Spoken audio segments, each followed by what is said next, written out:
और नमस्कार, कैसे हैं आप सब। आप सभी का स्वागत है आपके अपने यूट्यूब चैनल पर। इस पर आज हम बात करने वाले हैं आर एग्ज़ाम के बारे में। अगर आप आर एग्ज़ाम 27 जुलाई को देने वाले हैं, ये वीडियो आपके लिए है। आपके पास समय बहुत कम है। इसमें जो ये वीडियो मैं बना रहा हूँ, इसको सिर्फ मैं 30 दिन को मान कर ही वीडियो बना रहा हूँ कि आपके पास सिर्फ 30 दिन ही शेष है। क्या करना चाहिए आपको, इसके बारे में हम लोग बात करने वाले हैं। फिलहाल इसके बाद एक नया वीडियो आएगा जिसमें हम लोग सिर्फ स्ट्रेटजी के बारे में बात करेंगे, 30 दिनों के बारे में। बहुत ही शानदार स्ट्रेटजी होगी। लेकिन फिलहाल इसमें मैं बात करने वाला हूँ 30 दिन में कौन से सब्जेक्ट पर कितना ध्यान देना चाहिए। देखो, अब समय एकदम नहीं है। मैंने बात करूँ तो समय अब एकदम नहीं है। इससे पहले जो समय था, आपने क्या किया, वो उससे कोई भी मतलब नहीं है। अब आपको एवरीडे 8 घंटे नहीं, आपको कम से कम 10 घंटे एवरीडे पढ़ने की ज़रूरत है। एवरीडे 10 आवर, कम से कम 10 घंटे पढ़ने की ज़रूरत है। आप अपने शेड्यूल को 2 भाग में बांटो। एक भाग में 60%, एक भाग में 40%। ऐसा मैं क्यों कर रहा हूँ?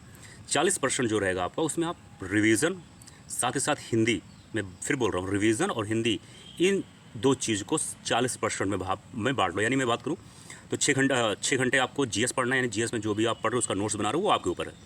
4 घंटे, यानी 10 घंटे में 6 घंटे आपका जीएस है, 4 घंटे में आपको हिंदी और साथ ही साथ रिवीजन। आपने जीएस कितना भी पढ़ा, कोई मतलब नहीं रह जाएगा अगर आपने रिवीजन नहीं किया। क्योंकि जीएस में कई सारे सब्जेक्ट हैं। मैं बात करूँ एंशिएंट, मिडाइवल और मॉडर्न हिस्ट्री, ये तो सिर्फ हिस्ट्री में हो गया।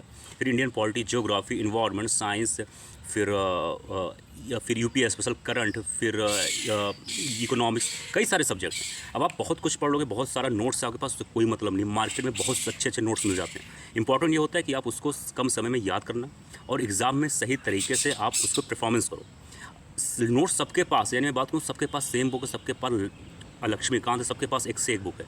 लेकिन इंपॉर्टेंट ये हो जाता है कि आप रिवाइज़ कितना कर रहे हो, एग्ज़ाम में किस तरीके से आप परफॉर्मेंस कर रहे हो। ठीक है, तो आप 4 घंटे कम से कम हिंदी और उसी 4 घंटे में आपको रिवीजन एवरीडे करना है, क्योंकि हिंदी एक गेम चेंजर साबित करने वाला सब्जेक्ट है।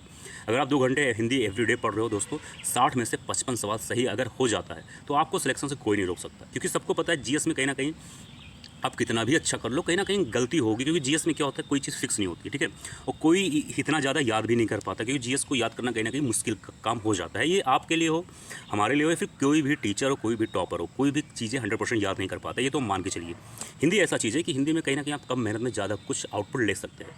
तो हिंदी में आपको ध्यान देना है और कोशिश करिए आपको कि जो मेजर सब्जेक्ट हैं, जो कहीं ना कहीं फिक्स आते हैं, यानी मैं हिस्ट्री बात करूँ, ज्योग्राफी, पॉलिटी, ये सब ऐसे सब्जेक्ट हैं जहाँ पर हर चीज़ें फिक्स होती हैं, वहाँ पर चेंज नहीं होता कुछ भी। कहीं थोड़ा बहुत इंडियन पॉलिटी में चेंज हो सकता है। तो ऐसे सब्जेक्ट पर एकदम कमांड रखो। रिवाइज इंपॉर्टेंट है और साथ ही साथ अभी भी समय है। आप 10 साल का कम से कम पीवाईक्यू सॉल्व कर लो। हिस्ट्री का खास तौर पे, हिस्ट्री का मैं बोल रहा हूँ, हिस्ट्री और पॉलिटी अगर हो सके तो 10 साल का सॉल्व कर लो।